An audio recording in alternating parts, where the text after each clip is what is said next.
Unfortunately, virtually all of the orgasms that are available to us in the mainstream media and in porn are fake.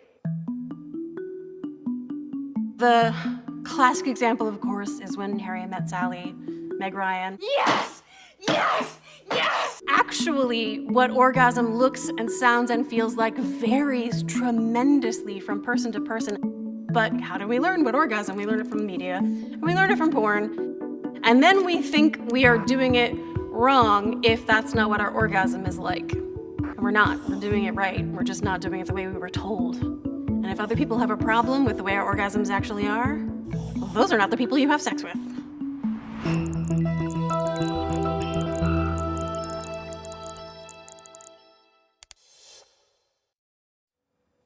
So the first thing we should talk about is what an orgasm actually is. Then we should talk about how they actually happen, followed, of course, by why they sometimes don't. And then at the end, I'll give you some tips to have the biggest, most expansive orgasm you've had in your life. I think people believe that orgasm is a genital function.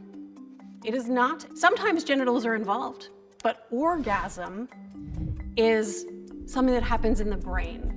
And there is a reliable neurological marker for when orgasm happens, and it depends how you measure it. If you measure it one way, at orgasm, the prefrontal cortex goes dark. All of the inhibitory impulses just vanish. In a different kind of machine, the brain lights up everywhere. It's a whole brain response, orgasm. You have to have a brain to have an orgasm. How we experience an orgasm, as pleasurable or not, depends on the context in which we're experiencing it. So when you have a great sex-positive context, orgasm can feel really good. But for some people, they might have an orgasm during unwanted sex. In that case, the orgasm feels like a betrayal, like their body has done something wrong and they feel broken. So what orgasm actually is, here's the definition I use. It is the spontaneous, involuntary release of neuromuscular tension generated in response to sex-related stimuli. People can have orgasms from having their toes sucked. People can have orgasms from having their earlobes sucked. People can have orgasms through breath and imagination. The only measure of an orgasm is whether or not you wanted and liked it. If you wanted and liked it, then it doesn't matter what kind of stimulation got you there. Whatever works for you is what works for you.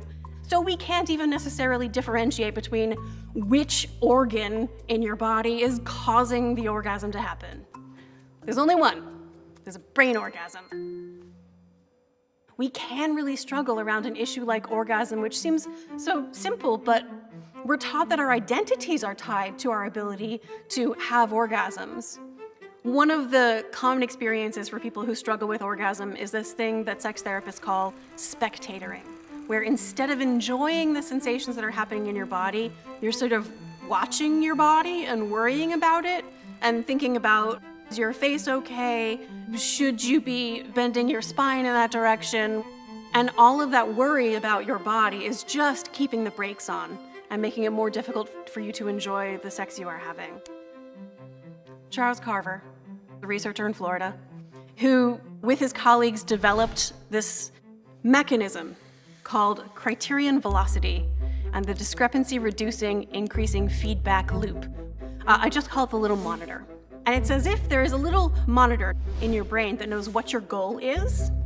It keeps track of how much effort you put in toward that goal, and it notices how much progress you're making toward that goal. And it has a strong opinion about the ratio of effort to progress. When your little monitor switches its assessment of your goal from being attainable to being unattainable, it pushes you off an emotional cliff from frustrated rage down into a pit of despair. The ironic intervention when you're struggling with orgasm is take orgasm entirely off the table for a long time, months at a time, and just explore your erotic landscape. Experience high levels of arousal and lower levels of arousal and feel what it feels like to approach orgasm, knowing that you are not going to have one.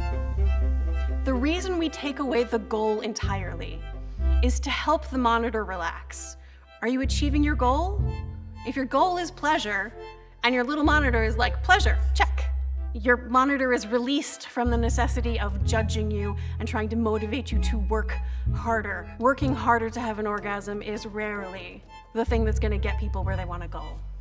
And if people struggle too long and they feel like there's something wrong with them and they're broken, they absolutely find themselves in a pit of despair. And if you're feeling in a dark place because there's something wrong with your orgasms, connection with other people. Connection is the most important antidote to the darkness. The only measure of an orgasm is whether or not you wanted and liked it.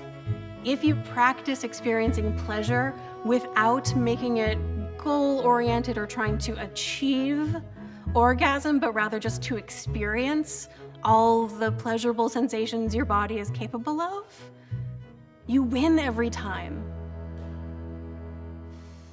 So here's an exercise that helps you to expand your orgasms. Anyone with any set of genitals of any gender identity can practice this. You can do it alone or with a partner. This takes about an hour generally, and it takes a lot of practice. You gotta choose how you spend your time.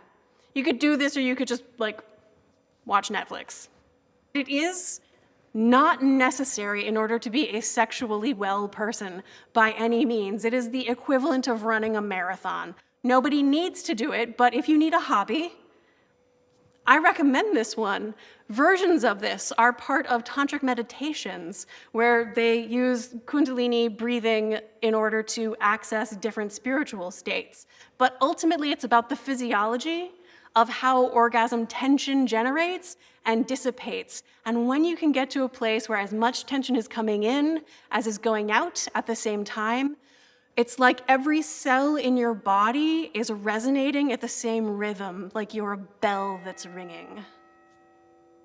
You're gonna notice some things about this practice that will probably remind you of mindfulness or other forms of meditation, especially breath meditation. I'm gonna ask you to pay attention to the sensations that are happening in your body.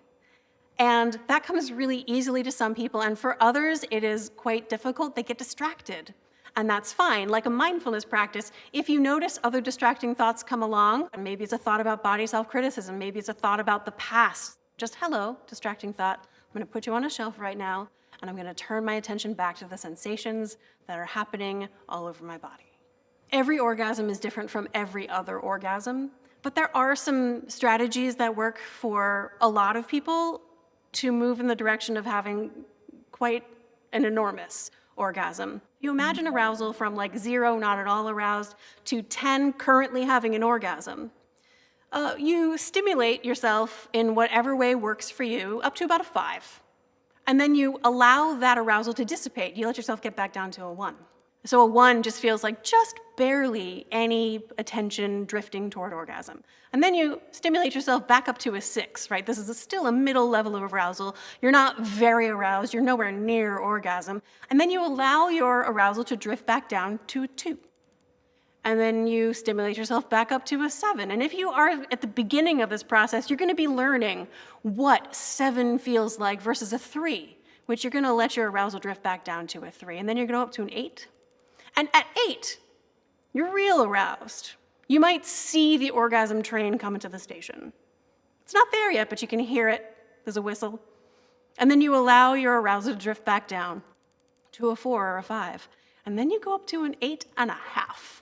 Go back down to a 6 and up to a 9. Now, when you get to a 9, the orgasm train is pulling into the station and the doors are opening and you would like to get on, but you're gonna put active effort into allowing your arousal to dissipate. Remember, it's neurophysiological tension. So you're just going to allow the tension. You're literally going to breathe and soften all the muscles of your body.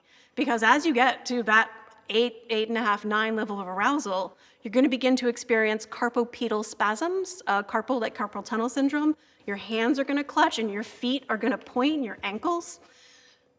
And that's involuntary, and you're going to make a voluntary choice to soften all of your muscles and let your arousal go back down to a 7, which is a high level of arousal, but it's not an 8 or a 9. And you go back up to a 9.5. Now at a 9.5, you've got one foot on the train, and it might feel like it's pulling out of the station. And you know what? If the train pulls out of the station while you're on the orgasm train, oh dear, you had an orgasm. That's not failure, right? But if you can, you keep your foot off the orgasm train and you go back down to an 8, 9 3/4, and an 8.5, and a 9.85, where you are really close, like you can feel the orgasm right there, and you're gonna soften all the muscles in your body from your core out to the periphery. And at this point, you are oscillating right at the peak of where orgasm is. And if you can maintain a balance of tension generation and tension relaxation, you can stay in that state and sustain it indefinitely. Get smarter, faster with videos from the world's biggest thinkers. To learn even more from the world's biggest thinkers, get Big Think Plus for your business.